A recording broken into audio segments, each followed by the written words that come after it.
ગાંધીનગરમાં ધૂળેટી પર્વની ધામધૂમપૂર્વક ઉજવણી કરવામાં આવી છે। ધારાસભ્ય રીટા પટેલે સહાય ફાઉન્ડેશન સાથે ધૂળેટી પર્વની ઉજવણી કરી છે। સહાય ફાઉન્ડેશનના સભ્યો અને ભાજપ કાર્યકર્તાઓએ ધૂળેટીનો પર્વ મનાવ્યો છે અને રંગોત્સવના આયોજનમાં સૌ કોઈ લોકો રંગાયા।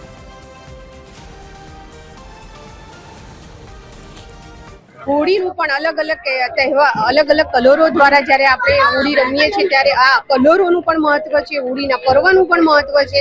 આખા ભારત વર્ષની અંદર, ગુજરાતની અંદર પણ આ 2 દિવસ ખૂબ ધામધૂમથી ઉજવાય છે। ત્યારે મારા સહાય ફાઉન્ડેશનના નેતૃત્વ હેઠળ ભારતીય જનતા પાર્ટીના કાર્યકર્તાઓ અને મારા પરિવારજનો સાથે સતત 3જા વર્ષે આ હોળીનું આયોજન કરેલ છે। ભારતીય જનતા પાર્ટીના કાર્યકર્તાઓ હંમેશા પાર્ટી માટે ખડે પગે કામ કરતા હોય છે, ત્યારે એમના માટે કે અમારો બીજો પરિવાર છે, એમના માટે એમની સાથે આ હોળીનું આયોજન કરેલ છે।